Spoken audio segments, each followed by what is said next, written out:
आता लगेचच आपण सुरुवात करतो आहोत। या ठिकाणी विद्रोही सांस्कृतिक चळवळीतले कार्यकर्ते पदाधिकारी हे या ठिकाणी उपस्थित आहेत। मी सर्व विद्रोही सांस्कृतिक चळवळीच्या राज्य कार्यकारिणीच्या पदाधिकाऱ्यांना विनंती करतो की त्यांनी मंचावर यायचं आहे। खजिनदार के हरदास साहेब,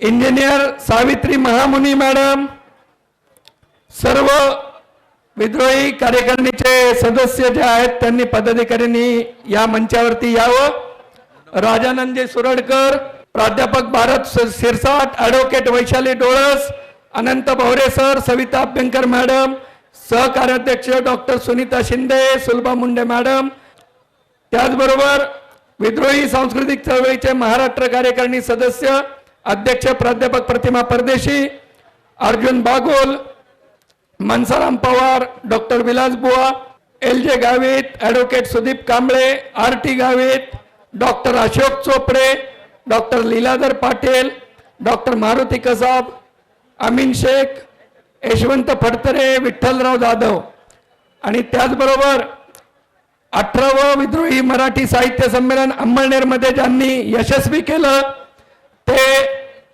माननीय श्यामदादा पाटील, डॉक्टर लीलाधर पाटील, रणजित शिंदे, प्राध्यापक अशोक पवार आणि इंजिनियर गौतम मोरे सर यांना विनंती की त्यांनी या मंचावर यावं। विद्रोही साहित्य संमेलन अंमळनेरमध्ये ज्यांनी यशस्वी केलं ते सर्व पदाधिकारी त्यांनी कृपया मंचावर यावं। आणि आपण टाळ्यांच्या गजरामध्ये स्वागत करूयात डॉक्टर प्रल्हाद लुलेकर, मावळते विद्रोही साहित्य संमेलनाचे अध्यक्ष doctor Vasudev Mulate sir, doctor प्रतिभा आहिरे, या 3 मावळते अध्यक्षांचं आपण टाळ्यांच्या गजरामध्ये स्वागत करूयात। त्यांनी कृपया मंचावर यायचं। 19व्या विद्रोही मराठी साहित्य संमेलनाचे प्रमुख उपस्थितीमध्ये मान्य सूर्यकांताताई गाडे, मान्य भाऊसाहेब जाधव, ॲडव्होकेट अनिल कुमार बस्ते, प्राध्यापक रामप्रसाद तौर, के हरदास साहेब आणि 18व्या विद्रोही मराठी साहित्य संमेलन अंमळनेरचे पदाधिकारी यांनी कृपया मंचावर यावं। या ठिकाणी डॉक्टर प्रल्हाद लुलेकर सरांचं स्वागत आहे। मुख्य निमंत्रक ॲडव्होकेट धनंजय बोर्डे सर, त्याचबरोबर तुम्ही तिथंच थांबलात। हां, के हरदास सर बसा। या सूर्यकांताताई गाडे आहेत या ठिकाणी, श्यामदादा पाटील आलेले आहेत, रणजित शिंदे सर आहेत, प्राध्यापक अशोक पवार सर अंमळनेरवरून आलेले आहेत, डॉक्टर अशोक चोपडे सर आहेत, या पुढे मोरे सर, श्यामदादा पवार सर, श्यामदादा पुढे या, पुढे या, प्राध्यापक भारत शिरसाट सर, मिसेस राणाताई यांनी कृपया मंचावर यावं। मावळते संमेलनाध्यक्ष डॉक्टर वासुदेव मुलाटे सर यांचं टाळ्यांच्या गजरामध्ये आपण स्वागत करावं। डॉक्टर वासुदेव मुलाटे सर, महाराष्ट्राचे गाजलेले लोकशाहीर गणेश चंदनशिवे सर या ठिकाणी टाळ्यांच्या गजरामध्ये आपण त्यांचं स्वागत करावं। या ठिकाणी ख्यातनाम उर्दू साहित्यिक आणि विचारवंत नूरुल हसनैन साहेब हे आलेले आहेत। आपण टाळ्यांच्या गजरामध्ये त्यांचं स्वागत करूयात। त्यांना विनंती की त्यांनी मंचावर यावं।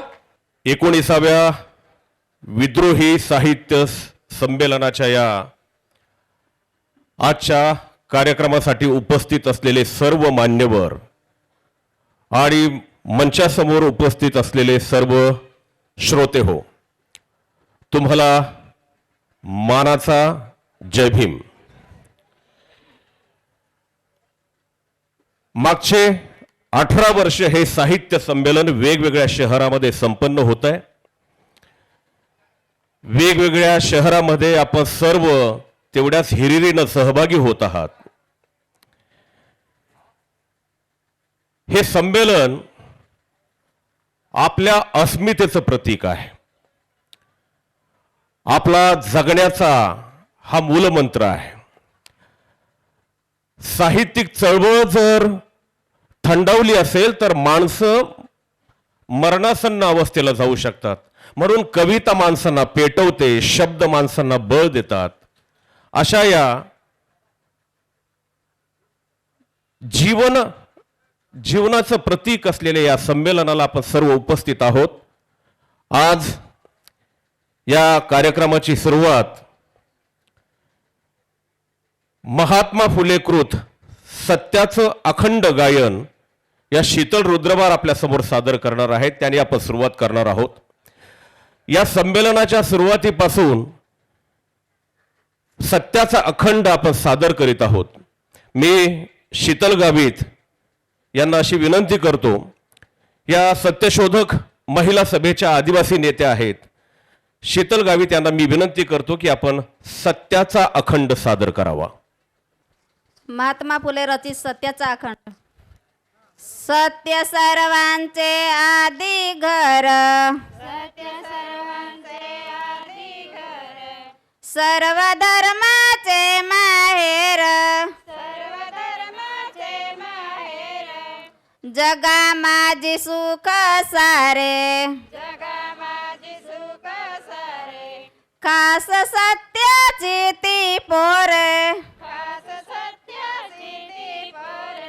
सत्य सुखाला आधार,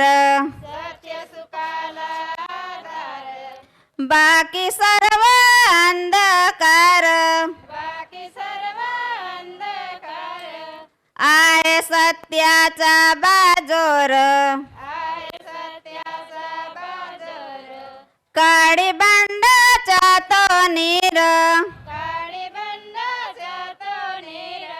सत्य आहे ज्याचे मूळ, करी दुर्ताची बाराड, बड सत्याचे पाहुणे, बहुरूपी जडे मनी, खरे सुख नटा नवे, सत्य ईश्वर जुपाए, ज्योती प्राप्ती सर्व लोका, व्यर्थ डांब पेटू नका, सत्य सर्वांचे आदी घर, सर्व धर्माचे माहेर, सर्व धर्माचे माहेर, सत्य की सत्य की. धन्यवाद गावितताई.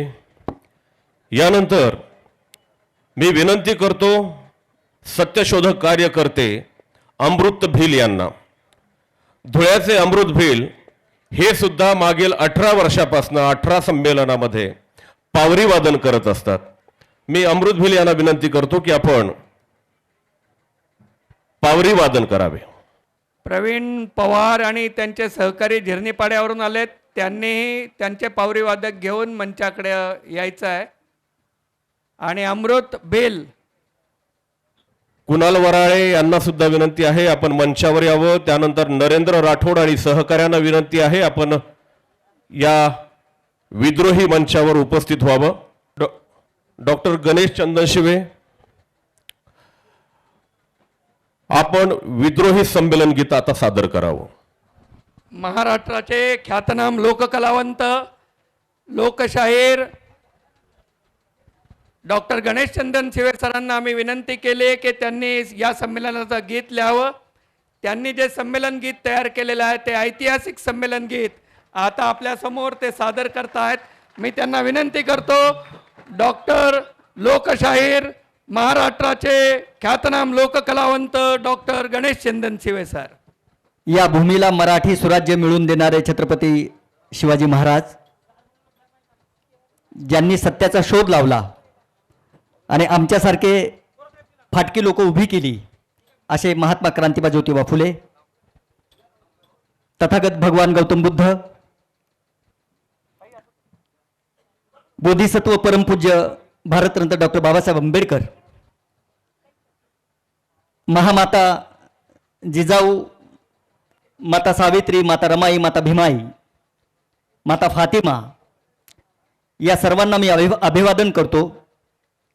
खऱ्या अर्थाने 1994ला मी या शहरावर म्हणजे या मराठवाड्यामध्ये जी काही ही भूमी जी उभी राहिली आहे चळवळीची, तेव्हा इथे शिकत असताना लुलेकर सर असतील, मुलाटे सर असतील, म्हणजे चळवळीतल्या अनेक लोकांनी जे आम्हाला बाळकडू पाजलेलं आहे अशा लोकांच्या मुशीत आम्ही वाढलो.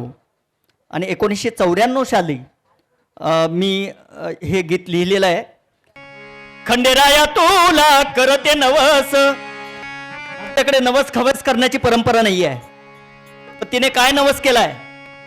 खंडेराया तुला करते नवस, करते नवस खंडेराया तुला मी करते नवस खंडेराया. नवस केल्यावर मिळला आसरा, अहो नवस केल्यावर मिळला आसरा. आणि मरू दे सासरा खंडेराया माझा तू, मरू दे सासरा खंडेराया. सासरा मेल्यावर होईल आनंद, सासरा मेल्यावर होईल आनंद. आणि मरू दे नंद खंडेराया माझी तू, मरू दे नंद खंडेराया. ननंद मेल्यावर येईल ग आसू, ननंद मेल्यावर येईल ग आसू. आणि मरू दे रे सासू खंडेराया माझी तू, मरू दे रे सासू खंडेराया. सासू मेल्यावर येईल ग धीर, सासू मेल्यावर येईल ग धीर. आणि मरू दे रे धीर खंडेराया माझा तू, मरू दे रे धीर खंडेराया. हा विद्रोह बघा त्या काळातला. जनी म्हणे खंड्या अवघेच मरू दे, हे सगळे माझ्या सहित. जनी म्हणे खंड्या अवघेच मरू दे, आणि एकटीच उरू दे खंडेराया मला तू, एकटीच उरू दे खंडेराया. टाळी वाजवायला हरकत नाही. त्याचं कारण असं आहे की अजून तरी आपल्याकडे केंद्र सरकारने टाळीवरती टॅक्स आणले नाही ना. इथे एक पिटोजेनिक व्हेन आहे, तिचं घर्षण झालं की ब्लड सर्क्युलेशन चांगलं होतं. ब्लड सर्क्युलेशन चांगलं झालं की मग माणसाला हृदयविकार होत नाही, माणूस मरत नाही. मग आपण आपल्या स्वतःसाठी टाळी वाजवली पाहिजे. वाजवा एकदा टाळी. माझे गुरु डॉक्टर रामप्रसाद तौर सर, आपण मंचावरती यायचं आहे. ह्या ज्या षडविकारांवरती भाष्य करण्याची परंपरा जी संतांनी टाकलेली आहे, म्हणजे चक्रधरापासून संत तुकाराम, संत एकनाथ, संत ज्ञानेश्वर, संत सावता, संत सेना, संत चोखा, संत जनाबाई, संत मुक्ताबाई, संत बहिणाबाई. आणि समाजाने एकत्रित येणं खूप गरजेचं आहे. समाज कुठल्या एका जातीचा नाहीये, एका धर्माचा नाहीये. समाज हा माणसाचा आहे. आणि म्हणून संविधानाने आम्हाला शिकवलंय की आम्ही भारतीय आहोत, मी भारतीय नाहीये. संविधान काय म्हणतं? मी नाहीये, आम्ही आहोत. म्हणजे संत तुकारामांचा आदर्श छत्रपती शिवाजी महाराजांनी घेतला. छत्रपती शिवाजी महाराजांचा आदर्श महात्मा फुलेंनी घेतला. महात्मा फुलेंचा आदर्श डॉक्टर बाबासाहेब आंबेडकरांनी घेतला. आणि बाबासाहेबांचा आदर्श आमच्यासारखे लोककलावंत समाजामध्ये जाऊन सांगतायत की शिका, संघटित व्हा आणि संघर्ष करा. कबीराचा एक छान दोहा आहे, लागलं का? कि जननी ऐसा पुत जनी जिसकी सब जन करे आस. जननी म्हणजे माता. जननी ऐसा पूत जने जिसकी सब जन करे आस, और भले ही बिचारी मुर्गी जने महीने के 150. कोंबडीने किती पिलांना जन्माला घातलं तर त्याचा काही फायदा होत नाही. मातेने, मायने, आईने अशा पिलांना जन्म द्यावा. त्यातून छत्रपती शिवाजी महाराज, महात्मा ज्योतिबा फुले, डॉक्टर आंबेडकर जन्माला यायला पाहिजे. आणि तो आदर्श घेऊन आम्ही तुमच्या समोर येतो, समाजासमोर. आम्हाला समज एकत्रित पाहिजे. आणि म्हणून हे संमेलन आहे, हे संविधान इथे ठेवलं आहे. हा विद्रोह आहे की संगत करना बडे की तो बडत बडत जाना. बडा म्हणजे कोणी पैशावाला नाही होय, आम्ही तोकडे माणसं आहोत सगळे. संगत करना बडे की, ज्याच्या बुद्धिमत्तेची जात कोणी मोठी आहे. संगत करना बडे की तो बडत बडत जाना, और संगत करना गधी की तो दो दो लाता खाना. आम्हाला गाढवाची संगत करायची नाही, आम्हाला चांगल्या लोकांची संगत करायची आहे. आणि म्हणून या शहरावरती, या मराठवाड्यावरती एक गीत मी लिहिलेलं आहे आणि ते ह्या विद्रोही साहित्य संमेलनाने समर्पित करतो. अहो खडके आमची नगरी जुनी, अहो खडके आमची नगरी जुनी, मोगलाई केली कुणी, औरंगजेब राजा इथं राज करती, औरंगजेब राजा इथं राज करती, औरंगजेब राजा इथं राज करती. आमची नगरी जुनी, मोगलाई केली कुणी, औरंगजेब राजा इथं राज करती, औरंगजेब राजा इथं राज करती, औरंगजेब राजा इथं राज करती. मोगलाईवर केली माता. बशर नवाज सारखा माणूस या भूमीमध्ये येऊन आपली गझल लिहितो आणि ती गझल तलत आधीच गातात. हे तेव्हा मला सुचलेलं, म्हणजे अजिंठा वेरूळ महोत्सव होता, तिथे हेमा मालिनीचा कार्यक्रम, तलत आजीचा कार्यक्रम, आणि तिथे मी ही छक्कड गायली होती. आणि हे सगळे आदर्श जे आहेत ना बशर नवाजचे आहेत, लिहित जावं. म्हणजे गुलाम अली सुद्धा बशर नवाजाची गझल गात असायची. आणि म्हणून अन्न मुघलाईवर केली मात्र, अहो मुघलाईवर केली मात्र, मराठवाडी जनता इथं दुःख सोसती, मराठवाडी जनता इथं दुःख सोसती, मराठवाडी जनता इथं दुःख सोसती. निजामाच्या काळातली राजवट आणि इथे शिक्षणाच्या कुठल्याही संधी नव्हत्या. तेव्हा डॉक्टर बाबासाहेब आंबेडकरांनी पीपल्स एज्युकेशनची मुहूर्तमेढ इथे रोवली आणि फिलॉसॉफी डिपार्टमेंट पहिलं उघडलं. मबी चिटणीस होते आणि मबी चिटणीसांकडे एक फक्त आंतरदेशी कार्ड बाबासाहेबांनी पाठवलं, हैदराबादला घेऊन जा उस्मानिया विद्यापीठात, आणि तिथून पहिल्यांदा ॲफिलिएशन मिळवलं. ते रोपटाय मिलिंद आंबेडकर आणि मग मराठवाडा विद्यापीठ. मराठवाडी जनता इथं दुःख सोसती, मराठवाडी जनता इथं दुःख सोसती, मराठवाडी जनता इथं दुःख सोसती. मुघलाईवर केली माता, मुघलाईवर केली माता, मराठवाडा आमचा प्रांत, शिवबाचा भगवा इथं फडफडती.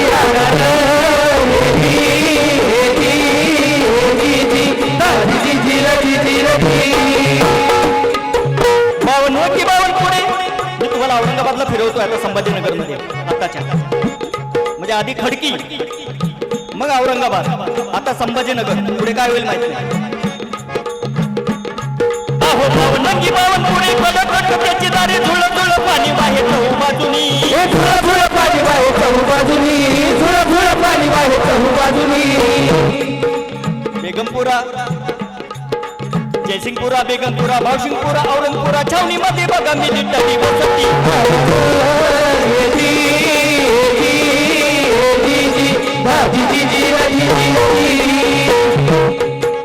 बावनंगी बावन पुढे त्याची दारे झुळ झुळ पाणी बाहेर चहू बाजूनी, झुळ झुळ पाणी बाहेर चहू बाजूनी, झुळ झुळ पाणी बाहेर चहू बाजूनी. एकाएकी दिसे बाद, एकाएकी दिसे बाद, पैठण घेतले शोभे आज गुलमंदीवर झाली बघा बहु करती.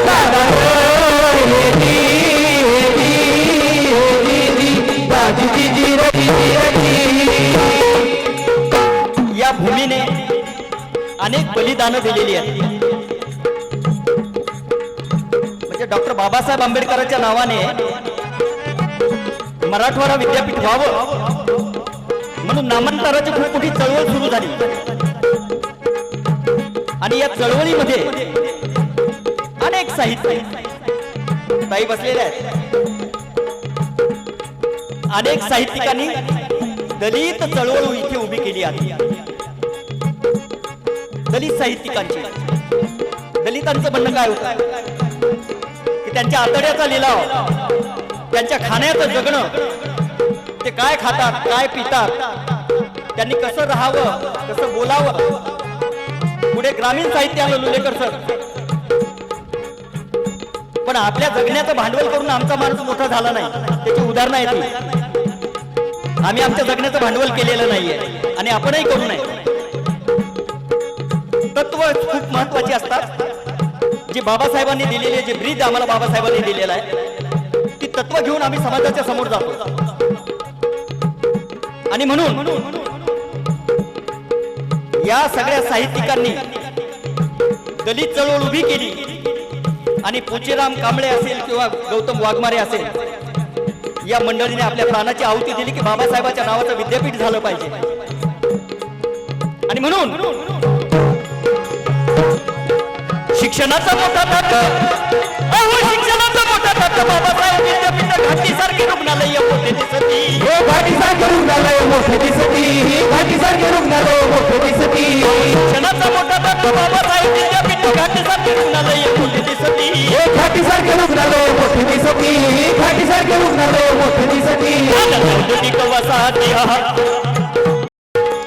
औद्योगिक वसाहत कृषी विद्यालय यासाठी पैठणच्या पैठणींना नारी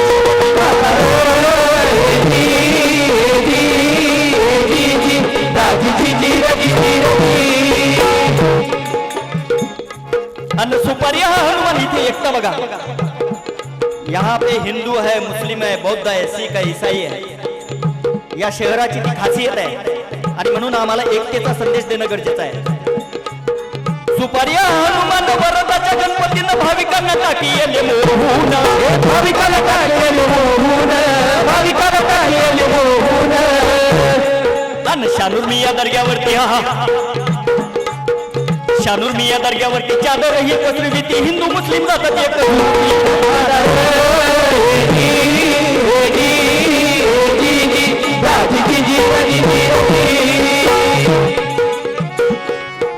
jubilee Park town hall, Jubilee Park town hall, seven हिलचा उड्डाण पूल त्याच्यावर मोठा कशी बिरबिरती, त्याच्यावर मोटर कशी बिरबिरती, त्याच्यावर मोटर कशी बिरबिरती. सिद्धार्थ या उद्यानात पत्रकार मंडळी आहेत का, प्राणी आहेत त्यामध्ये? संपलं, माणसंही संपत्ती. सिद्धार्थ या उद्यानात प्राणी संग्रहालयात पशु पक्षी सल्लोक्यांना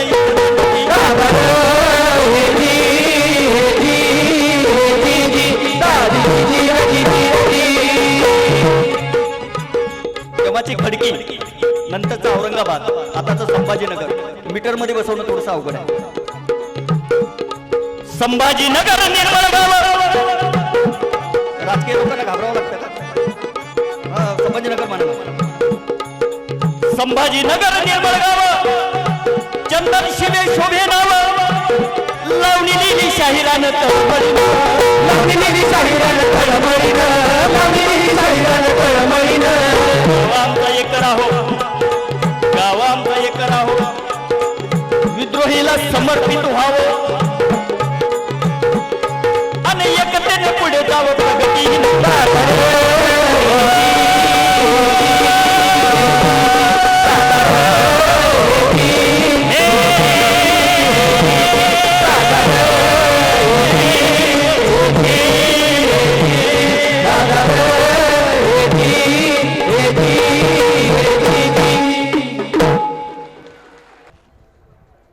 यानंतर पावरी वादन करतील अमृत भिल्ल आणि बाळू मालशे हे पावा वादन करणार आहेत आपल्या समोर. मी दोघांनाही विनंती करतो की आपण समोर यावं. या साखळदंडात अडकलेल्या भारत मातेच्या प्रतिमेसमोर आपण यावं आणि आपलं सृजनशील कर्तृत्व दाखवावं.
आपल्या समोर असलेल्या या भारत मातेचं जे कटआउट तुम्हाला दिसतं आहे,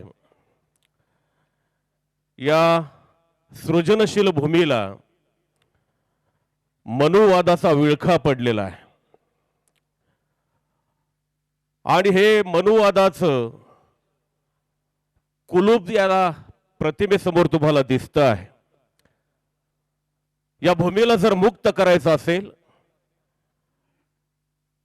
तर त्याला विद्रोहाचं पाणी पाजलं पाहिजे आणि म्हणून संविधान रूपी कुलपाची चावी या मनुवादाच्या कुलपामध्ये घालून हे मुक्त करावं असं या विद्रोही साहित्य संमेलनासाठी जमलेल्या उद्घाटक माजी संमेलन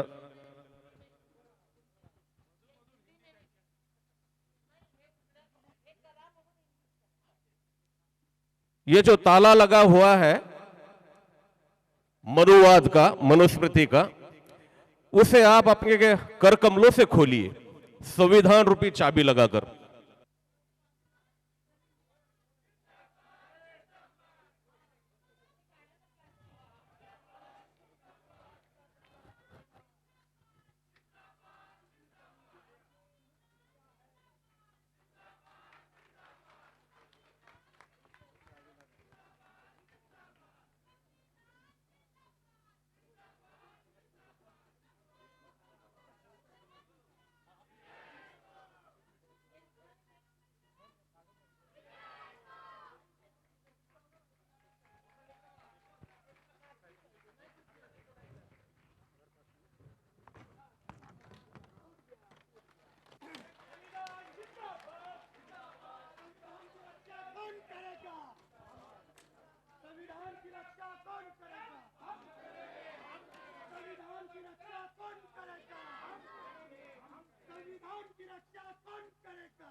संविधान जिंदाबाद जिंदाबाद संविधान जिंदाबाद जिंदाबाद संविधान की रक्षा कौन करेगा?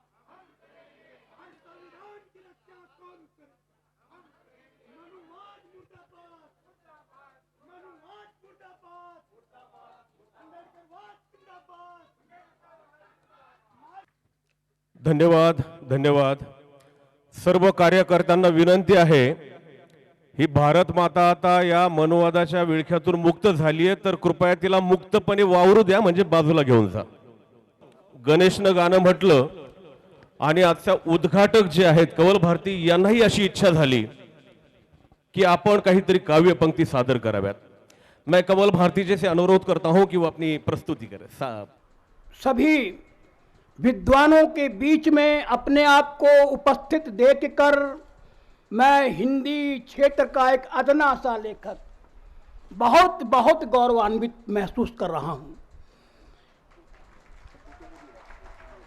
ऐसा जोश, इतना भारी उत्साह मैंने अपने जीवन में पहली बार यहां आकर देखा. साहित्य के प्रति इतना अनुराग, साहित्य के प्रति इतनी चिंता, गंभीर चिंता, ये मैंने पहली बार यहां अनुभव की. और वास्तव में ये चिंता, ये अनुराग एक बहुत बड़े क्रांति का संकेत है.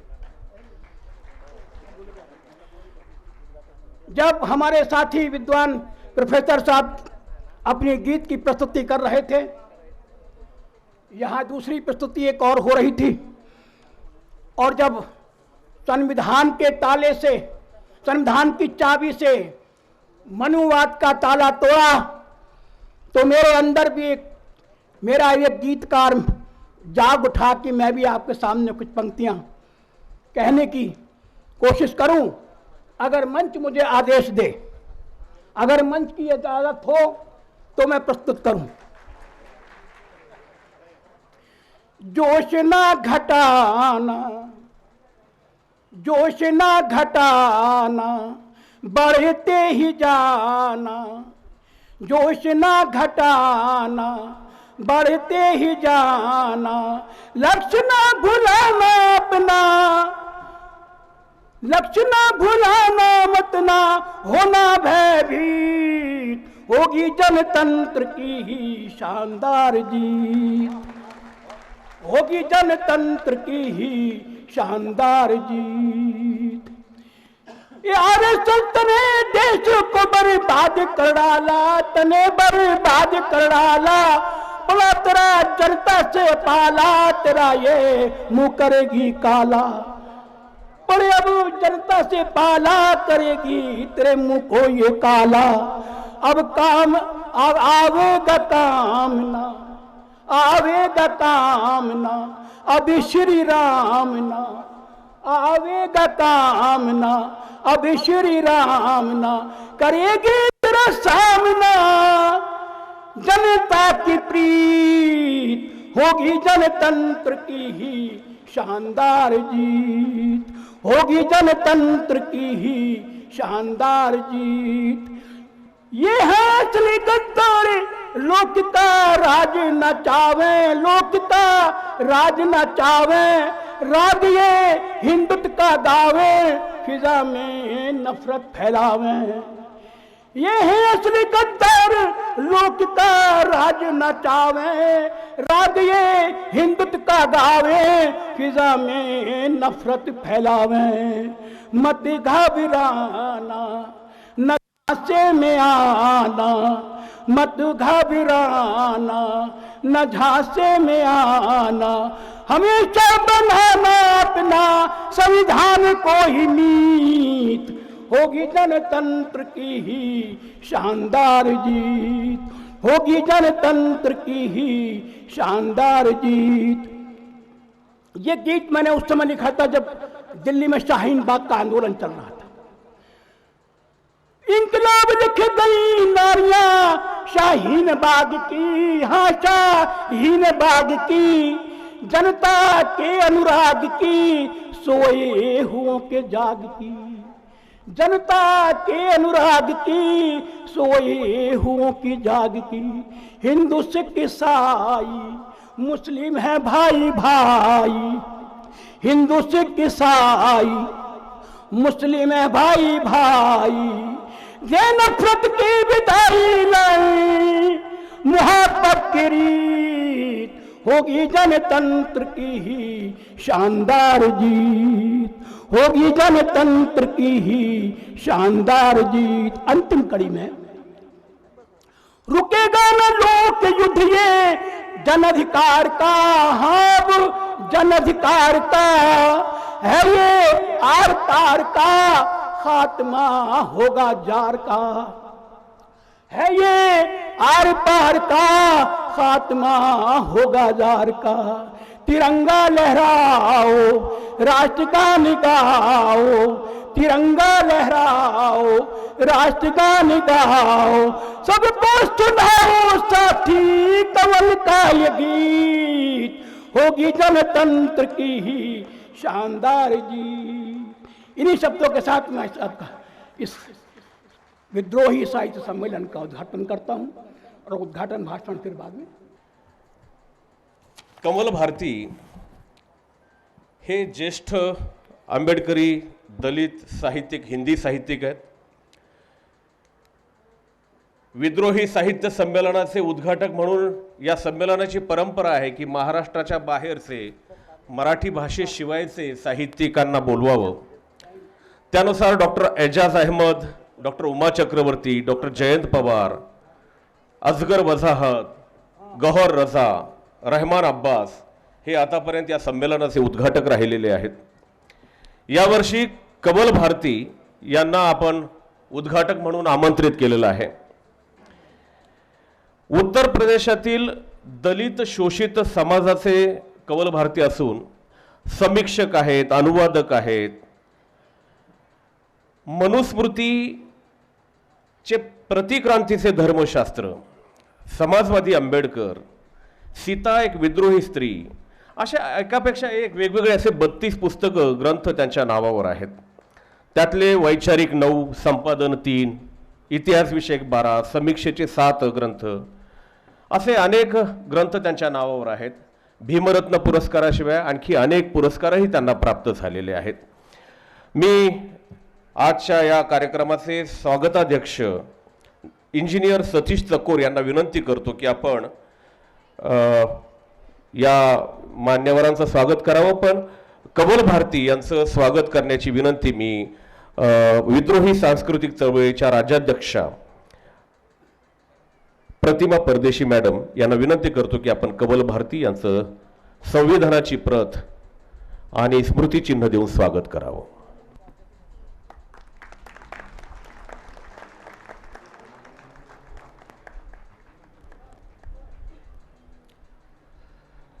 त्याचप्रमाणे आजच्या या संमेलनाचे अध्यक्ष डॉक्टर अशोक राणा हे यांचं स्वागत सतीश चकोर सर करतील.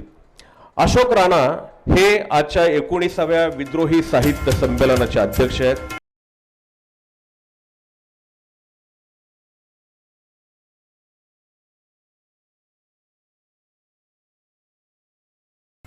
मराठी साहित्य, भाषा, इतिहास, लोकसंस्कृती, प्रबोधन, संत वाङ्मय, आधुनिक समीक्षा यामध्ये डॉक्टर राणा सर कार्यरत आहेत.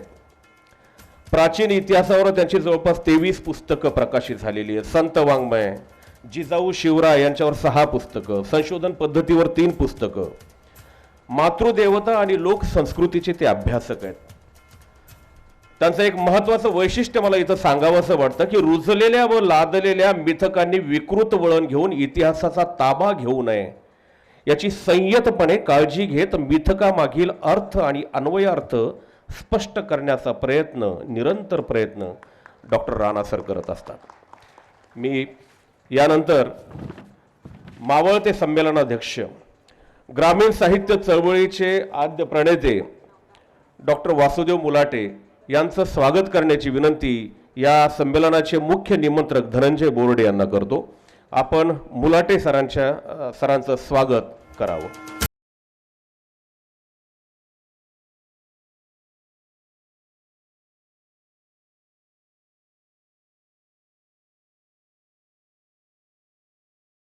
यानंतर आजच्या या संमेलनाचे प्रमुख पाहुणे मान्य नुरुल हसनैन यांचं स्वागत के.ई. हरिदास यांनी करावं.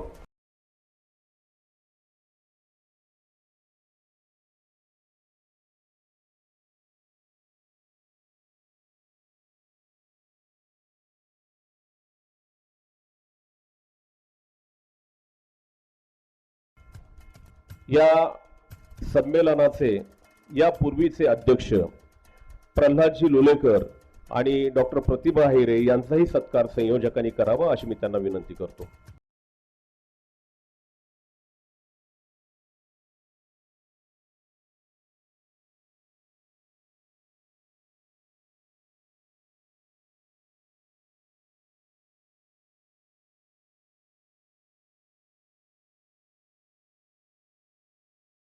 त्याचप्रमाणे डॉक्टर प्रतिभा अहिरे यांचाही सत्कार संयोजकांनी करावा.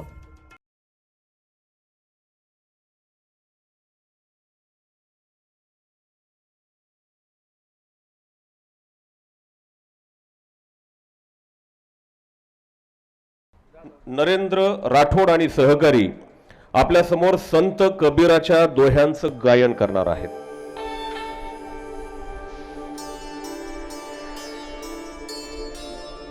मुझको कहा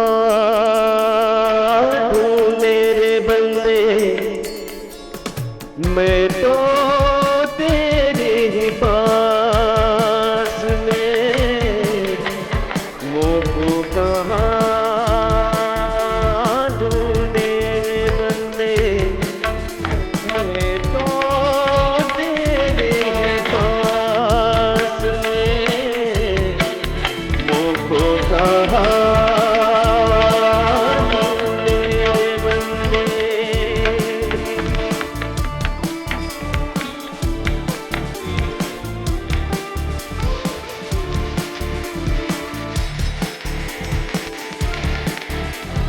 मूरत ना मूरत नायिका तेरे वास में.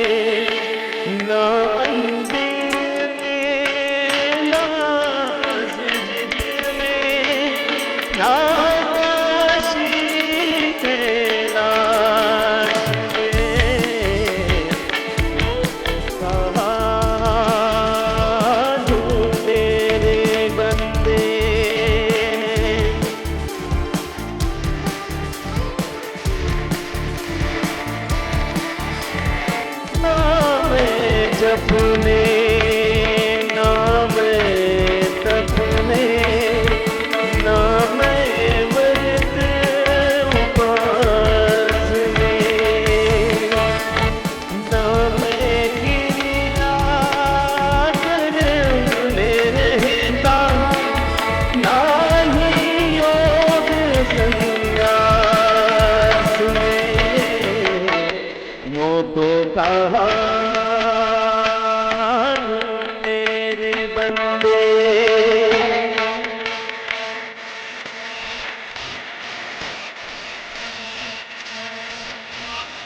फौजी होए तुरत मिल जाओ एक पल की तलाश में कहत कबीर सुनो भाई साधो मैं तो हूँ विश्वास में मोको कहा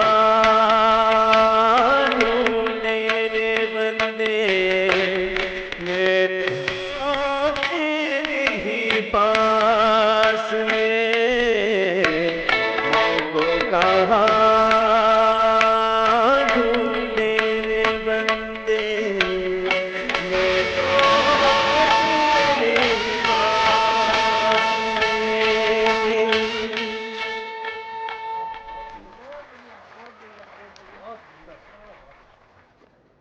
कबीरा म्हटला होता, अंबर बरसे धरती भीजे ये जाने सब कोई, पर धरती बरसे अंबर भीजे ये बुझा बिरला कोई. ही अशा माणसांची इथं नगरी जमलेली आहे जे धरती बरसते आणि अंबर भिजतं ते जाणतात. म्हणून हे क्रांतदर्शी लोक आहेत, काळाच्या पुढं पाहणारे लोक आहेत इथं, मंचावरचेही आणि मंचासमोरचेही. मी अधिक वेळ न घेता या संमेलनाचे मुख्य निमंत्रक धनंजयजी बोर्डे यांना विनंती करतो की आपण या संमेलनाचं प्रास्ताविक करावं. सत्य की जय हो. आज आपल्या शहरामध्ये 19वे विधोरी साहित्य संमेलन आयोजित होत आहे आणि यासाठी उपस्थित असलेले सर्व मान्यवर व आपण सर्वांचं मी मुख्य निमंत्रक म्हणून सर्वांचं स्वागत करतो.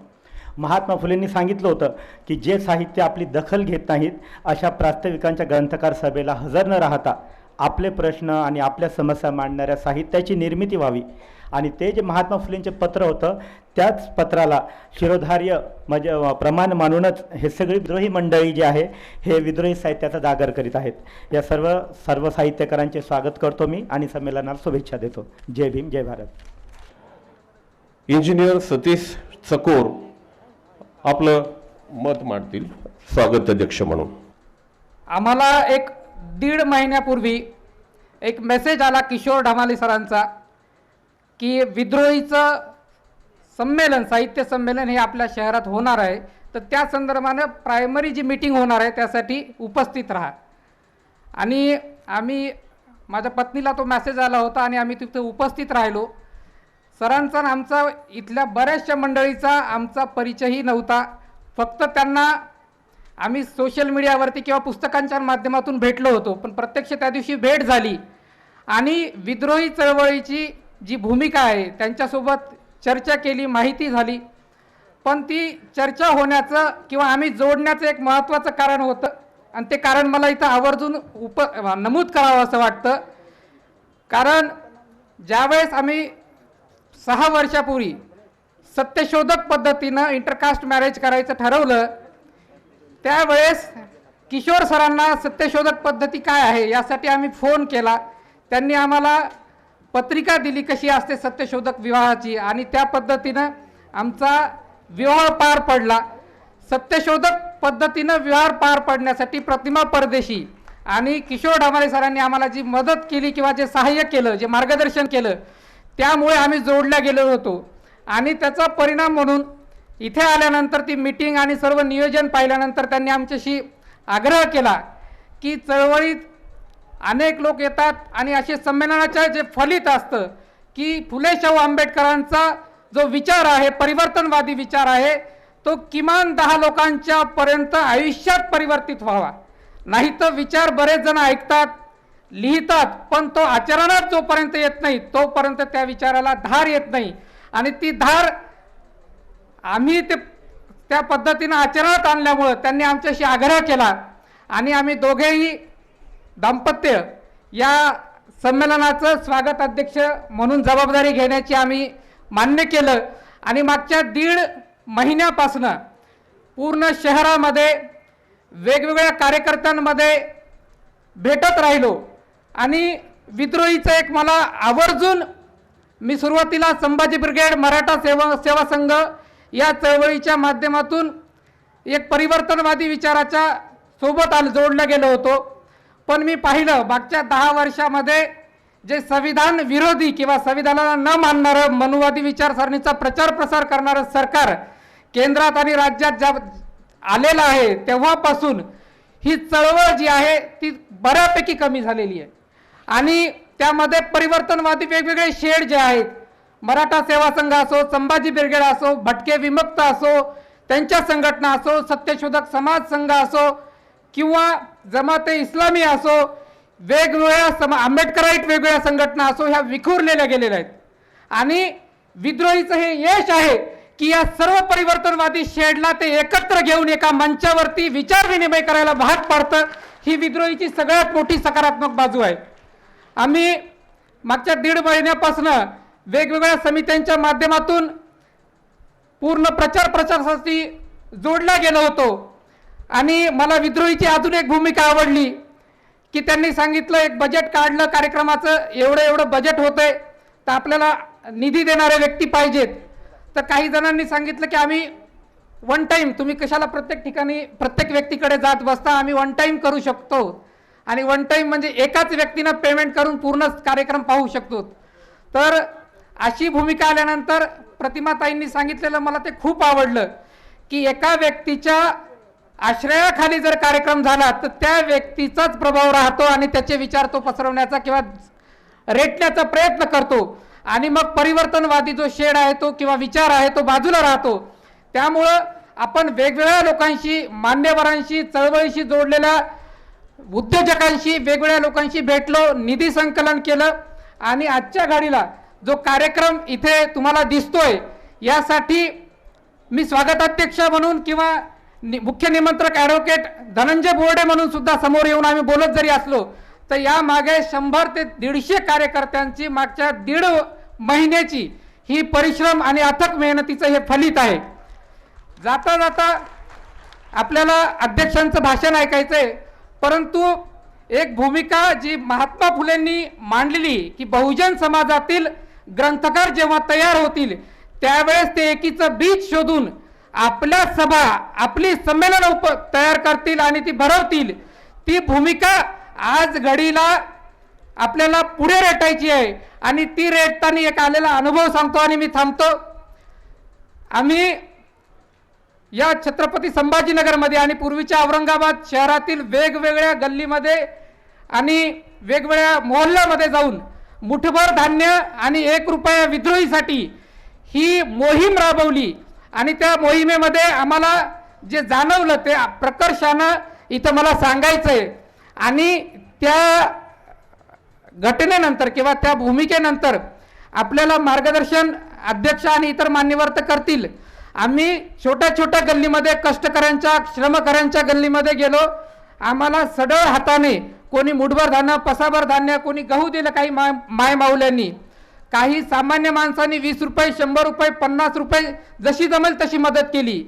परंतु आपण आता संविधानवादी तथागत गौतम बुद्धांपासून ज्योतिबा फुले, शिवाजी महाराज, शाहू महाराज, डॉक्टर बाबासाहेब आंबेडकर, अण्णाभाऊ साठे, ही बहुजनांची खूप मोठी परंपरा आहे. आणि या शहराला नामांतराच्या, विद्यापीठ नामांतराचा जो प्रसंग आणि त्यासाठी अनेक शहीदांनी आपले प्राण गमावलेले आहेत, त्या बाबासाहेबांचं नाव दिलेल्या विद्यापीठामध्ये आम्हाला या मोहिमेदरम्यान खूप वाईट अनुभव आला. अनेक प्राध्यापकांनी ज्यावेळेस हे संमेलन होतंय म्हटलं तर काही जणांनी तर आपण त्यातले नाहीच असं दाखवलं आपल्या कार्यकर्त्यांनी. नको नको नको, लांब राहिलेलं बरं. काही जणांचं म्हणणं होतं की ठीक आहे, ओके आहे, बघू, करू. मला कमाल वाटली की बाबासाहेब सांगायचे की ज्यावेळेस चळवळ तुम्हाला पुढे नेता येत नसेल तर तुम्ही ती मागे खेचण्याचं पाप करू नका, परंतु आपली शिकले सवरलेली आरक्षणाच्या माध्यमातून संविधानाच्या या चळवळीच्या माध्यमातून पदभूषवलेली प्राध्यापक मंडळी जर आपल्या संमेलनाच्या पाठीमागं ठामपणे उभे राहत नसतील तर ही शोकांतिका आहे आणि यावरती विचार करण्याची सुद्धा गरज आहे असं मला प्रामाणिकपणे वाटतं. दुसरी गोष्ट, आपण हे संविधान मूल्यांना समर्पित असणारं संमेलन का करतोय, तर हे 18 संमेलनं तर होत आहेत, पण आत्ताची परिस्थिती खूप विदारक आहे. ज्यावेळेस प्रख्यात आंबेडकरवादी लेखक डॉक्टर कवल भारती इथे येत होते, परत विद्यापीठाचाच एक प्रसंग आहे. आम्ही असं विद्यापीठाला कळवलं की कवल भारती ज्येष्ठ साहित्यिक आणि लेखक आपल्याकडे येत आहेत, त्यांचं एखादं व्याख्यान आपल्या इथे होऊ शकते का. तर मेसेज काय यावा, हे व्याख्यान म्हटल्यानंतर किती लोकांनी वा आपले आंबेडकरवादी लेखक येत आहेत, 4 गोष्टीचा विचारविनिमय होईल, चर्चा होईल. परंतु विद्यापीठातून मेसेज आला, परिस्थिती फार गंभीर आहे, आम्ही काही करू शकत नाहीत आणि तुम्ही तुमच्या पद्धतीने चालू द्या. म्हणजे इतका काय म्हणता येईल शंडपणा, आपल्या चळवळीच्या माध्यमातून जे त्याचे भागीदार झालेत किंवा ज्यांना त्या गोष्टी मिळालेल्या आहेत ते लोक मागे राहत आहेत, भूमिका घेत नाहीत. आणि ही फक्त विद्यापीठाची गोष्ट नाही आहे, हे तुम्हाला प्रशासनातल्या सगळ्या डिपार्टमेंट्समध्ये असं 4 अंतर लांब ठेवायचं असा प्रकार जाणवतोय. भले मी म्हणजे ही एक भूमिका सांगितली, सगळ्याच डिपार्टमेंटमध्ये असं होतंय असं नाही, परंतु जे सरकार आलेलं आहे हे मनुवादी सरकार, आपल्याला जरी संविधान आणि संविधान को बदलने वाला कोई भी मायकालाल पैदा नहीं हो सकता असं वारंवार जरी सांगत असले तरी हळूच ते मनुस्मृतीचे काही भाग आपल्या पाठ्यपुस्तकांमध्ये देऊन तीच मानसिकता, तोच प्रतिगामी विचार आपल्याला पेरायचा प्रयत्न करतायत. आणि या घडीला साहित्यिकांची, कलावंतांची जी भूमिका आहे किंवा जी त्यांनी ठाम भूमिका घ्यायला पाहिजे ती कमी प्रमाणात दिसते. मला असं वाटतं या संमेलनाच्या माध्यमातून ती भूमिका घेण्याचं आणि ती भूमिका ठामपणे मांडण्याचं बळ इथल्या कलावंतांना, साहित्यिकांना, रसिकांना सर्वांनाच मिळो ही माझी या क्षणी प्रार्थना आहे. आणि एक महत्त्वाचा उल्लेख आपल्या या संमेलनामध्ये राहून गेलाय की हे शहर खडकी नावानं वसवलं होतं. इथिओपियाचा लष्करी अधिकारी जो निजामांच्या सैन्यामध्ये होता, ज्याचं नाव मलिक अंबर, आणि आपण या संमेलनाच्या एका साहित्यनगरीचं नाव सुद्धा मलिक अंबर नावाने ठेवलेलं आहे. तर ह्यासाठी सुद्धा आपण जोरदार टाळ्या वाजवल्या पाहिजे. आणि जोपर्यंत आपला विचार ठामपणे आपण आपल्या क्षेत्रामध्ये वावरत असताना कुठलाही असू द्या बोलणार नाही, तोपर्यंत फक्त संमेलन करून काही होणार नाही. तुम्ही जिथे असाल, ज्या ठिकाणी असाल, तुम्हाला भूमिका घ्यावीच लागेल. आणि जर भूमिका घेतलेली नाही तुम्ही, तर आज घडीला तरी आपण एवढे जमलोत, पुढचे 5 वर्ष सुद्धा लागणार नाहीत आपल्याला इथं जमायला अडचण होईल, एवढी परिस्थिती वाईट झालेली आहे. मी परत एकदा आपण राज्यभरातून आणि राज्याच्या बाहेरून सुद्धा जे साहित्य रसिक, कलावंत, चित्रकार, शिल्पकार इथं उपस्थित झालेत त्याबद्दल त्या सर्वांचं मनापासून संयोजन समितीच्या वतीनं मनापासून स्वागत करतो. आणि मंचावरती संमेलनाध्यक्ष डॉक्टर अशोक राणा, आपले उद्घाटक डॉक्टर कवल भारती, त्यासोबतच प्रमुख पाहुणे म्हणून नुरुल हसनैन साहेब आणि या संमेलनांचे पूर्वीचे माजी स्वागताध्यक्ष, त्यानंतर मुख्य संयोजक जे अमळनेर, उदगीर, त्यानंतर वर्धा इथून आलेले आहेत, त्यांचंही मनापासून स्वागत करतो. आणि इथं जो मंच, बालमंच, युवा मंच, त्यानंतर बुक स्टॉल्स आहेत, कलादालन आहेत, या सर्व ठिकाणी आपण आपली भेट देऊन तिथला जो संदेश देण्याचा जो प्रयत्न करण्यात आलेला आहे तो आवर्जून तो पाहावा, तो चोखाळावा आणि आपले सल्ले किंवा सूचना असतील तर त्या संयोजन समितीकडे द्याव्यात, जेणेकरून पुढचं जे संमेलन होईल ते अधिक ताकदीचं, अधिक चांगल्या पद्धतीने होईल अशी अपेक्षा व्यक्त करतो आणि थांबतो. धन्यवाद. जय भीम. सरांनी काही शिक्षित, उच्च शिक्षित, उच्च विद्याविभूषित माणसांच्या कृतज्ञपणाबद्दल बोललं, पण आपण कृतज्ञता भावच बाळगला पाहिजे. कारण मुठभर धान्य 1 रुपया विद्रोहीसाठी देणारे ही सगळी मंडळी त्यामुळे आपण आहोत. त्यामुळं आपण ही कृतज्ञता जपली पाहिजे. 18 संमेलनं झाली आहेत, ही उगीच झालेली नाहीत. आपण त्यांच्या प्रती कृतज्ञ असलं पाहिजे. म्हणून मागच्या वर्षी अंमळनेर येथे जे संमेलन आयोजित करण्यात आलं होतं, त्यातले सगळे संयोजक मंडळी श्री श्याम पाटील, डॉक्टर लीलाधर पाटील, प्राध्यापक अशोक पवार, गौतम मोरे आणि रणजित शिंदे यांना मी विनंती करतो की आपण मंचाच्या समोरील भागात यावं. मी संयोजकांना विनंती करतो की आपण त्यांचं स्वागत करावं, सत्कार करावा एकत्रितपणे.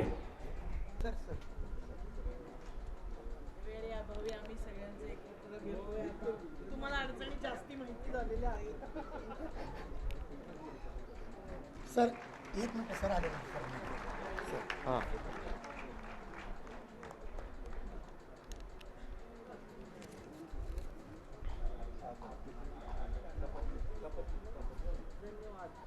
यानंतर विद्रोही सांस्कृतिक चळवळीच्या राज्याध्यक्ष प्राध्यापक प्रतिमा परदेशी यांना मी विनंती करतो की आपण आपली भूमिका मांडावी.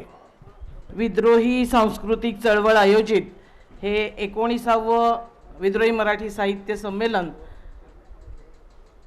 मलिकांबर साहित्य नगरीमध्ये संपन्न होत असताना या मंचावर उपस्थित संमेलनाध्यक्ष डॉक्टर अशोक राणा सर, या संमेलनाचं नुकतंच उद्घाटन ज्यांच्या हस्ते झालं, जे उत्तर प्रदेशवरून दिल्लीवरून इथपर्यंत आपल्यापर्यंत पोहोचलेत, असे संमेलनाचे उद्घाटक कवल भारती सर, माजी अध्यक्ष मुलाटे सर, जे सूत्र देणार आहेत आज नवीन अध्यक्षांकडे, आणि सर्व सन्माननीय. याचं कारण वेळ खूप झाला असल्यामुळे मी मंचावरच्या सर्व मान्यवरांची नावं घेत नाही आहेत. सर्वच इथे उपस्थित मान्यवर, आपल्या सर्वांना माहिती आहे की 1999 सालापासून विद्रोही सांस्कृतिक चळवळ या महाराष्ट्रामध्ये एक सांस्कृतिक क्रांतिकारी पर्याय घेऊन उभी आहे. आणि या विद्रोही सांस्कृतिक चळवळीचा खरं तर जाहीरनामा म्हणजे महात्मा ज्योतिबा फुलेंनी ग्रंथकार सभेला लिहिलेलं पत्र आहे. ज्या पत्रामध्ये महात्मा फुलेंनी भूमिका घेतली की तुमच्या ग्रंथांमध्ये अखिल मानवाचं हित होईल अशी बीज नाहीत, आणि म्हणून तुमच्या ग्रंथकार सभांमध्ये आम्ही सहभागी होऊ इच्छित नाही. तुमचे ग्रंथ हे दुहीचं बीज पेरणारे ग्रंथ आहेत, आणि म्हणून तुमच्या संमेलनामध्ये आम्ही सहभागी होऊ इच्छित नाही. अखिल मानवाचं हित होईल अशी बीज शोधून काढेपर्यंत तुमचा व्यवहार, तुमचा आशय बदललेला असं आम्ही मानत नाही.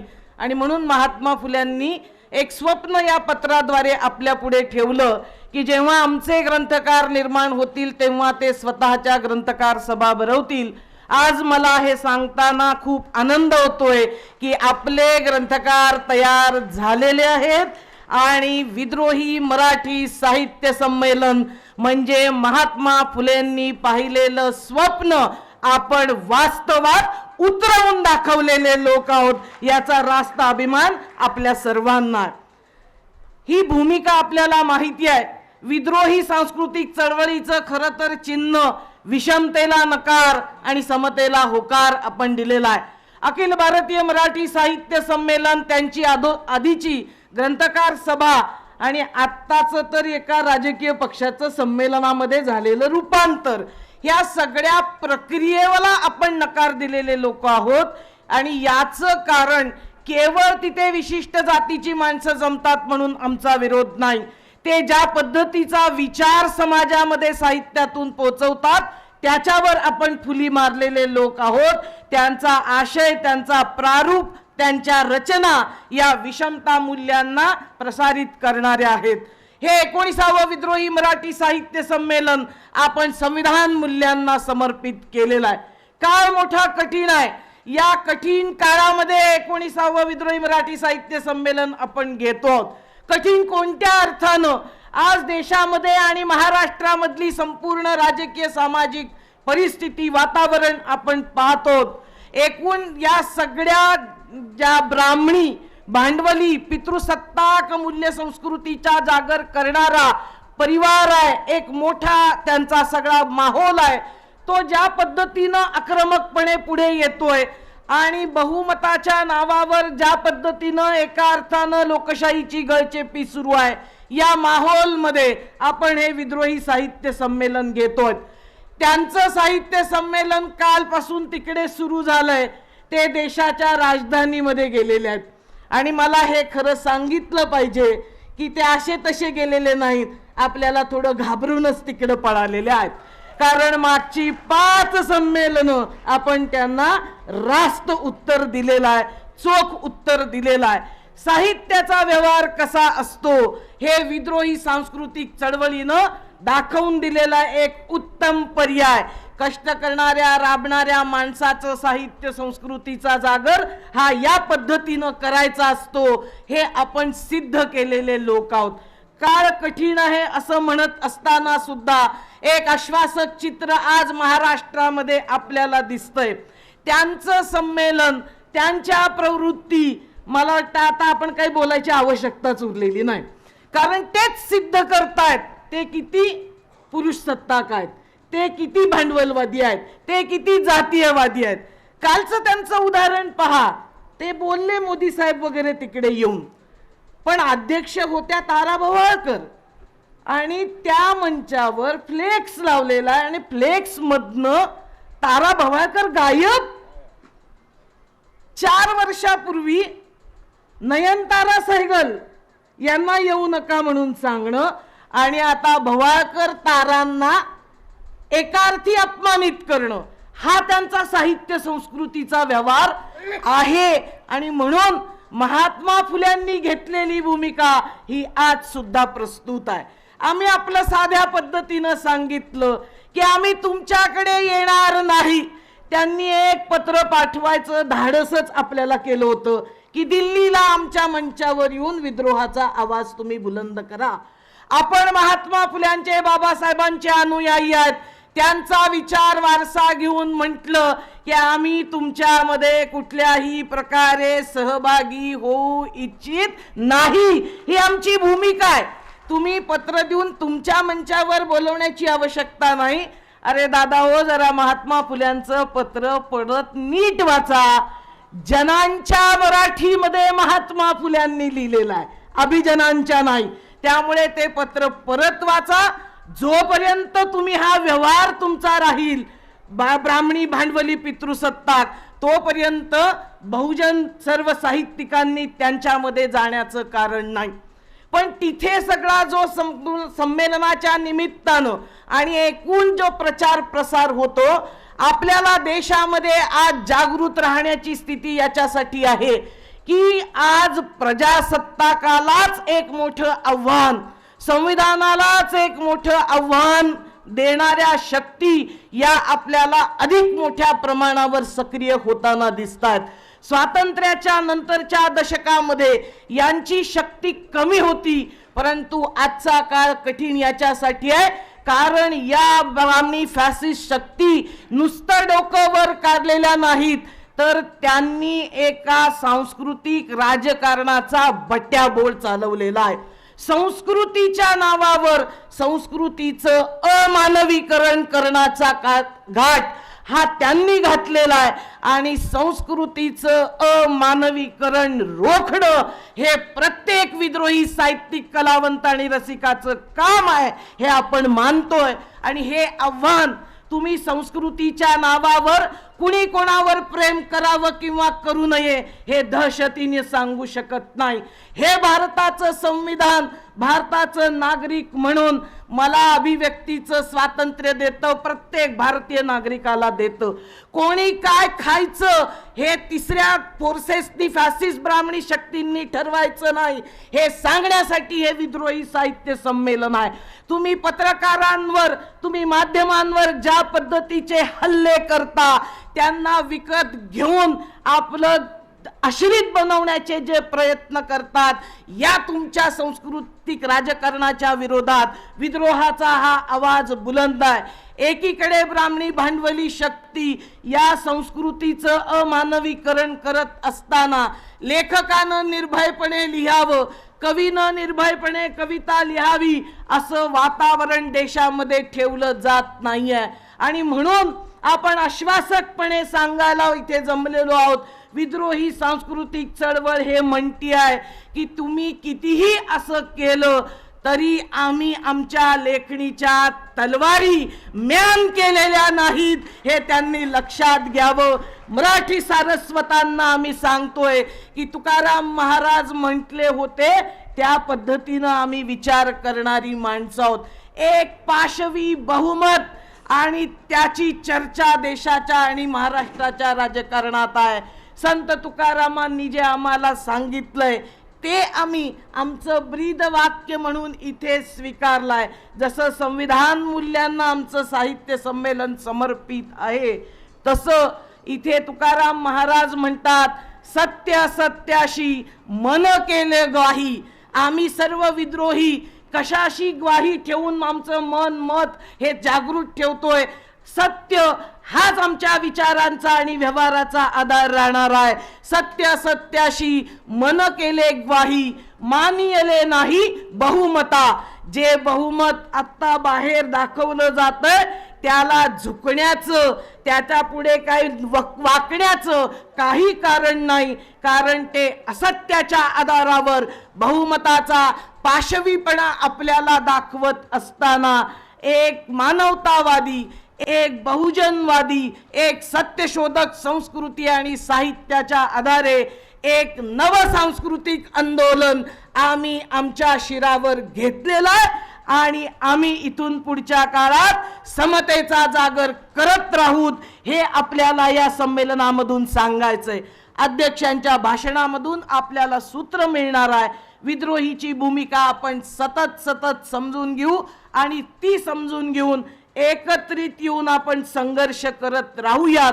या बदलत्या वातावरणामध्ये जाती जमातीचं ध्रुवीकरण ज्या काळात केलं जातंय तिथं सर्व जातीतल्या कष्टकऱ्यांनी एकत्रित येऊन समतावादी संस्कृतीचा जागर आपण करतोय.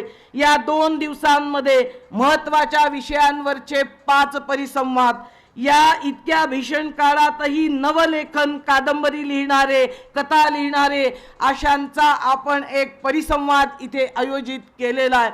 हे आपण सांगतोय की या 2 दिवसात 5 परिसंवाद, 5 कवी संमेलन, गटचर्चा, 2 नाटकं, 1 पात्री प्रयोग आणि आम्हाला पत्रकारांनी दरवेळेस हा प्रश्न विचारला, तरुणांचं काय?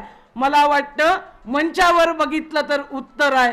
हे स्वागताध्यक्ष, हे आमचे निमंत्रक, आधीचे सर्व संयोजक आपण पाहिलं तर सर्वांची वय पाहता आता आपल्याला कदाचित हा प्रश्न कोणी विचारणार नाही. पण या सांस्कृतिक जागरामध्ये जे विद्रोहाचे नवीन माध्यम आहेत, सामाजिक माध्यम असतील किंवा संस्कृतीमध्ये आलेलं गाण्याचे नवीन प्रकार असतील, रॅप असतील, विद्रोही रॅप, हे आपल्या संमेलनामध्ये 2 दिवस आपण त्याचा सगळेजण आस्वाद घेणार आहोत. तर हे संमेलन हे आपल्या सर्वांचं आहे. आपण सर्वांनी ते उपस्थित राहून याचा सोशल मीडियाद्वारे प्रचार करून अधिकाधिक लोकांपर्यंत, जी माणसं आपल्यापर्यंत आज पोहोचू शकली नाही त्यांच्यापर्यंत हा विचार पोहोचवण्याचं काम इथे उपस्थित सर्व विद्रोही साहित्यिक रसिक कलावंतांचं आहे.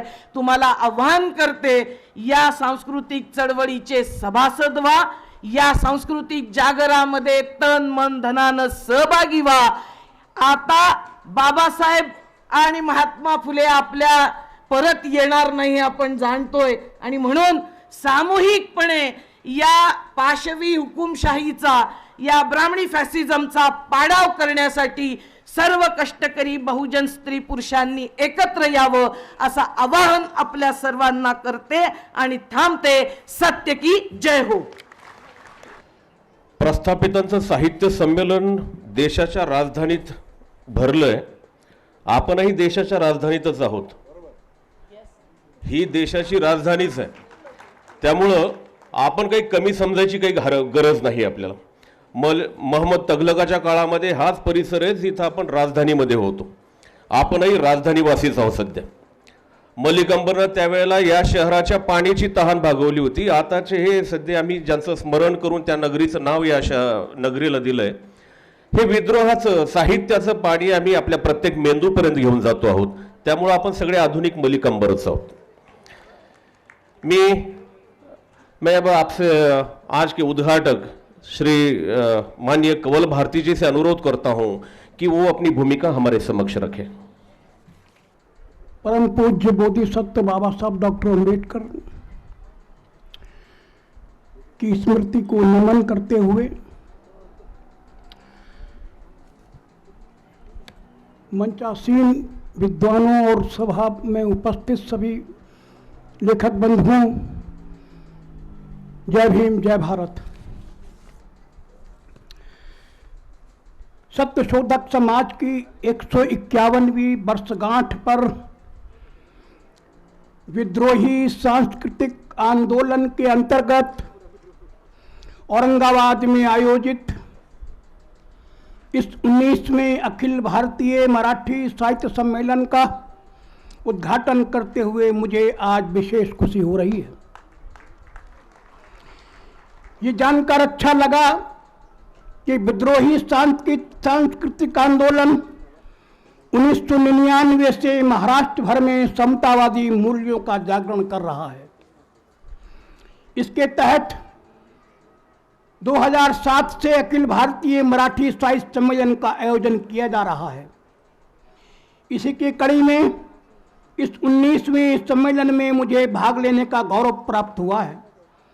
मैं इसके लिए आयोजन के पदाधिकारियों को खासतौर से किशोर धमाले जी को धन्यवाद ज्ञापित करता हूं, जिनके प्रेमपूर्ण आग्रह पर मैं यहाँ उपस्थित हुआ।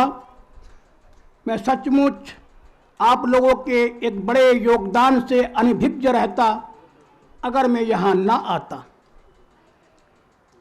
आज मुझे इस मंच से महान साहित्यकारों को सुनने का अवसर मिलेगा। हालांकि भाषा की समस्या रहेगी, पर मन की भाषा बहुत ही महत्वपूर्ण होती है। साथियों, मैं थोड़ी विद्रोह, एक मौलिक विद्रोही चेतना की एक इतिहास पर थोड़ी सी बात करूंगा। साथियों, हम सभी जानते हैं कि इस देश में दो विचारधाराएं रही हैं, एक श्रमण विचारधारा और दूसरी वैदिक विचारधारा। इसमें पहली समतावादी विचारधारा है और दूसरी विषमतावादी। बाबा साहब डॉक्टर अम्बेडकर ने इसे क्रांति और प्रतिक्रांति की विचारधारा कहा है। क्रांति की धारा का नेतृत्व किसी एक जाति या वर्ग के हाथ में नहीं है, किंतु प्रतिक्रांति की धारा यानी विषमतावादी विचारधारा का नेतृत्व हमेशा एक खास जाति और वर्ण ब्राह्मण के हाथ में रहा है। वो आज भी उसके हाथ से किसी अन्य वर्ग या जाति के हाथ में नहीं गया है और आगे भी इसकी संभावना नहीं है।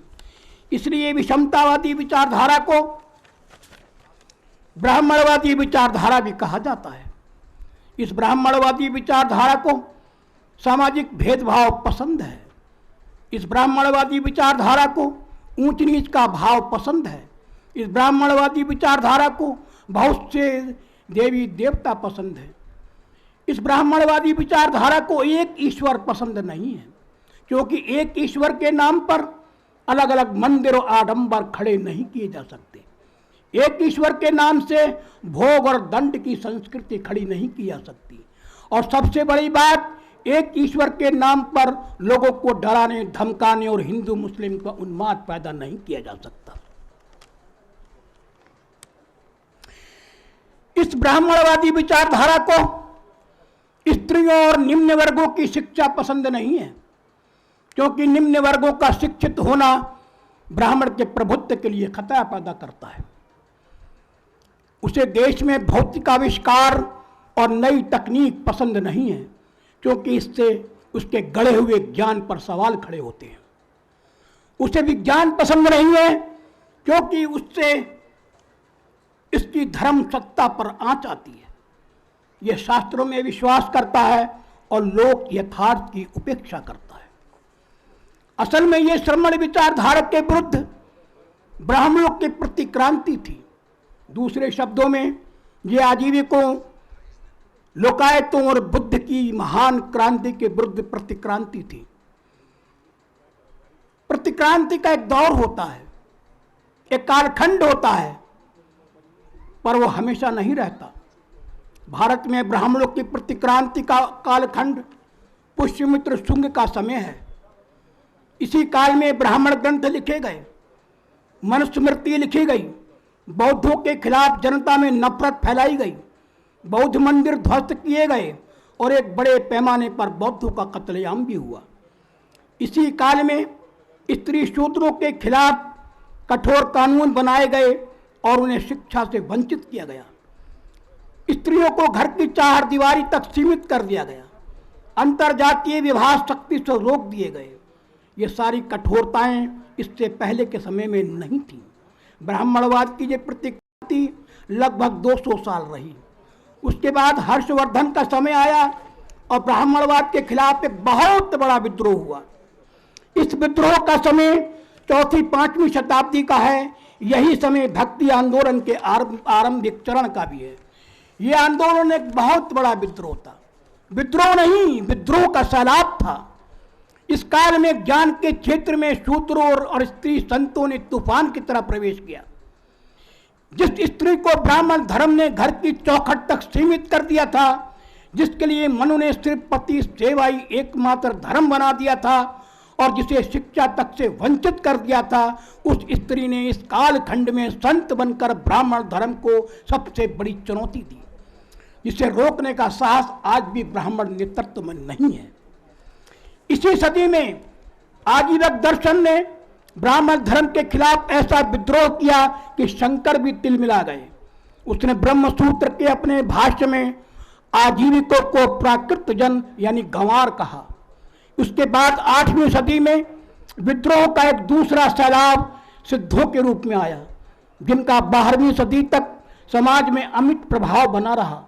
इन सिद्धों में सभी वर्गों के, सभी वर्णों के स्त्री पुरुष थे, जिनमें 28 शूद्र और 4 स्त्रियां भी सिद्ध थीं।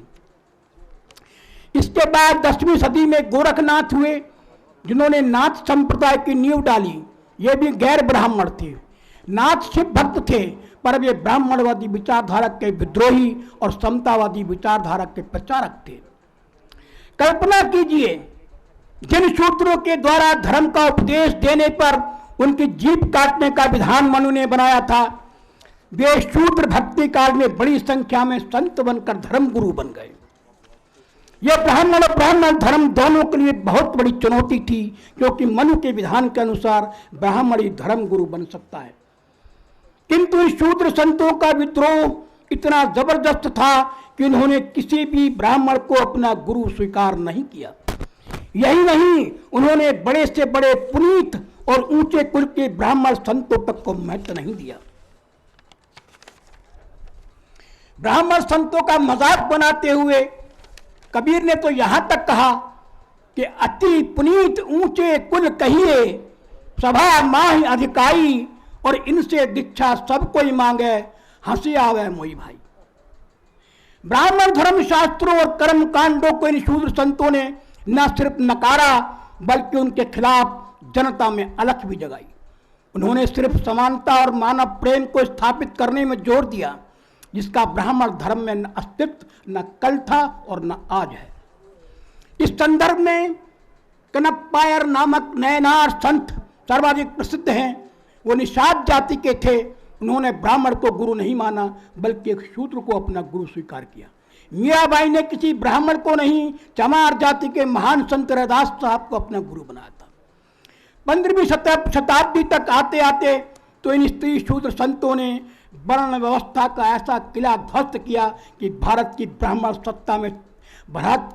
सत्ता ने तिल मिलाकर उनको ठिकाने लगाने के लिए ब्राह्मण विद्वानों की पूरी फौज उतार दी। स्त्री शूद्रों के इस विद्रोह का एक महत्वपूर्ण परिणाम यह हुआ कि उस विद्रोह में गैर ब्राह्मण जातियों का भी प्रवेश हो गया।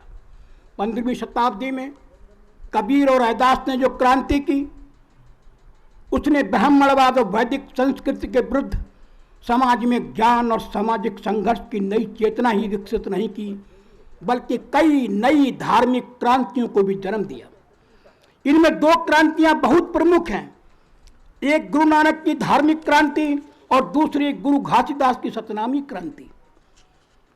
कबीर ने खुल्लम खुल्ला कहा कि ब्राह्मण उनका गुरु हो ही नहीं सकता, क्योंकि ब्राह्मण के पास सिर्फ पोथियों का ज्ञान है, उसके पास समाज का वास्तविक ज्ञान नहीं है। उन्होंने कहा ब्राह्मण गुरु जगत का, साध का गुरु नाई, उरज पुरज कर मर गया चारों वेदा माई। रैदास ने कहा कि ब्राह्मण को मत पूजिए जो हो गुण से हीन, और पूजिए चरण चंडाल के जो हो ज्ञान प्रवीण। ये एक नया सौंदर्य शास्त्र था जो संत रैदास ने गुण और योग्यता को महत्व देते हुए लिखा। 100 साल बाद तुलसीदास ने इसी की प्रतिक्रांति में कहा पूजिए शील, पूजिए विप्र शील गुणहीना, और नाहीना शूद्र गुण ज्ञान प्रवीणा। यानी अयोग और अज्ञानी ब्राह्मण भी पूजनीय है, जबकि योग और ज्ञानी शूद्र भी सम्मान का पात्र नहीं है। यहां मैं ये स्पष्ट कर दूं कि विषमतावाद के विरुद्ध समतावाद की लड़ाई कभी भी ब्राह्मणवादियों के नेतृत्व में नहीं लड़ी जा सकती। कबीर और रैदास इसलिए सफल हुए क्योंकि उन्होंने ब्राह्मण रामानंद के नेतृत्व को स्वीकार नहीं किया था। जिसने भी समाज को बदलने की लड़ाई ब्राह्मणवादी नायक के नेतृत्व में लड़ी, उसे कभी सफलता नहीं मिली। ब्राह्मणवाद की धारा के विरुद्ध लड़ाई की पूरी परंपरा के इतिहास में अगर आप देखेंगे तो ये लड़ाई वही कमजोर हुई है जहां उसका नेतृत्व किसी ब्राह्मण ने किया है। इसलिए ज्योतिबा फुले ने ब्राह्मणवादी तिलक का और डॉक्टर बाबा साहब अम्बेडकर ने ब्राह्मणवादी गांधी का नेतृत्व स्वीकार नहीं किया था। यही कारण है कि वे अपनी क्रांति में सफल हुए। 15वीं शताब्दी में ब्राह्मणवाद के खिलाफ जो विद्रोह हुआ वो फिर रुका नहीं, अनवरत जारी रहा। ये 16वीं शताब्दी में भी नहीं रुका, जब तुलसीदास ने वर्ण व्यवस्था को पुनर्स्थापित करने की भरसक कोशिश की। तुलसी के समय में ब्राह्मण को धर्म का उपदेश देने वाले शूद्र जातियों की विशाल संख्या थी। उससे तिलमिलाए हुए तुलसी ने मानस में लिखा कि बाधई शूद्र दुजन सम हम तुम तय कछु घाट, और जाने ब्रह्म सो विप्रवर आंख दिखावई डाट। यानी शूद्र द्विजों से कहते थे हम तुमसे कम नहीं हैं, तुमसे हीन भी नहीं हैं, क्योंकि हम भी ब्रह्म को उतना ही जानते हैं जितना तुम जानते हो। किंतु दुर्भाग्य से आजादी के बाद भारत की शासन सत्ता ब्राह्मणवादी नेताओं के हाथों में आई। उनका उद्देश्य समतावादी समाज का निर्माण करना नहीं था। इस सच्चाई को डॉक्टर बाबा साहब अम्बेडकर ने आज़ादी मिलने से पहले ही महसूस कर लिया था। उन्होंने राष्ट्रवादी नेताओं के स्वतंत्रता संग्राम पर टिप्पणी करते हुए कहा था कि आज़ादी की लड़ाई सिर्फ दलित और आदिवासी वर्गों के लोग लड़ रहे हैं, से सारे राष्ट्रवादी नेता आज़ादी के लिए नहीं बल्कि देश के संसाधनों पर कब्जा करने के लिए लड़ रहे हैं। यही हुआ भी। जैसे ही भारत से अंग्रेज गए और ब्राह्मणों के हाथों में सत्ता आई, देश के सारे संसाधन उन्होंने अपने कब्जे में ले लिए। उन लोगों ने लोकतंत्र के नाम पर ब्राह्मणवादी राज्य कायम किया और सामाजिक और आर्थिक समानता के लिए जो आंदोलन चल रहे थे वे उनके दमन से प्रभावहीन होते चले गए। न दलित आदिवासियों पर जुल्म कम हुए और न गरीबी का खात्मा हुआ। समाज में यथास्थिति बनाए रखने के लिए हिंदू धर्म तंत्र को तेज कर दिया गया, जिसके कारण सत्ता के संरक्षण में ब्राह्मणवादियों की प्रतिक्रांति दिन पर दिन तीव्र से तीव्र होती चली गई। आज ये चरम सीमा पर पहुंच गई है। बस अंतिम है, ये इसी प्रतिक्रांति का परिणाम है कि फांसीवादी ताकतों को सत्ता में आने के लिए ज्यादा मेहनत नहीं करनी पड़ी। उसकी जमीन आजादी के बाद से ही तैयार की जा रही थी। इन ताकतों ने राज सत्ता के साथ साथ धर्म और विचार की स्वतंत्रता पर भी नियंत्रण कर लिया। आज स्थिति यह है कि अन्याय के खिलाफ जो आवाज उठाता है उसे देशद्रोही बता दिया जाता है। उसे पुलिस और न्यायालय द्वारा सालों तक जेल में सुलाया जाता है। कोई जज न्यायप्रिय हुआ तो उसे बेल मिल जाती है, वरना वो जेल में ही पड़ा रहता है। कईयों ने तो जेल की कोठरी में ही दम तोड़ दिया। इसके विपरीत दलितों, आदिवासियों और अल्पसंख्यकों पर खुली हिंसा करने वाले फांसीवादी लोग सत्ता के संरक्षण में आजादी से घूम रहे हैं, उन्हें कुछ भी उपद्रव करने, कुछ भी बोलने का परमिट मिला हुआ है। फांसीवाद के इस घोर मनुष्य विरोधी वातावरण में विद्रोह का साहित्य लिखना अब पहले से ज्यादा जरूरी हो गया है। ये दौर इतना पेचीदा है कि हमारा बहुजन समाज भी आरएसएस और हिंदू संगठनों की पालकी ढो रहा है। हमारे आज के शंबूक और एकलव्य ब्राह्मणवादी रंग के गमछा डाले घूम रहे हैं। वे गले में भगवा डाले, हाथों में त्रिशूल लिए सड़कों पर हिंसा करते घूम रहे हैं। यह हमारे विद्रोह के लिए एक नया मोर्चा है जो इस फांसीवाद ने पैदा किया है। इसलिए हमें अपने समाज के इन भटके हुए लोगों के विरुद्ध भी विद्रोह के साहित्य को तेज करना होगा। अंतिम प्रश्न पढ़ रहा हूं। विडंबना देखिए, दुनिया भर में पिछड़े वर्गों के संघर्ष खत्म हो गए, लेकिन भारत में न दलितों के संघर्ष खत्म हुए, न पिछड़ों के संघर्ष खत्म हुए, न आदिवासी समुदायों के संघर्ष खत्म हुए और न अल्पसंख्यकों के संघर्ष खत्म हुए। हमारे पुरखों ने संघर्ष किए, हमारी पिछली पीढ़ियों ने संघर्ष किए और हमारी वर्तमान पीढ़ी के लोग भी संघर्ष कर रहे हैं। आगे भी कुछ पता नहीं ये संघर्ष कभी खत्म होगा या नहीं। हिंदी के विद्रोही कवि दलित कवि मोहन मुक्त की एक कविता से मैं अपने भाषण का अंत करूंगा। मोहन मुक्त वसुधैव कुटुंबकम यत्र नार्यस्तु पूज्यन्ते और सत्यमेव जयते को संस्कृति के चुटकुले कहते हैं। क्या हम कह सकते हैं कि ये वसुधा हमारे लिए पूरा कुटुंब है? क्या हम कह सकते हैं कि स्त्रियों की, हमारी स्त्रियों की सम्मान होता है? क्या हम कह सकते हैं कि हमारे लिए सत्य की जीत होती है? हम नहीं कह सकते, क्योंकि इस वसुधा पर हमारे लिए न कि हमारे लिए प्यार का एक टुकड़ा तक नहीं है।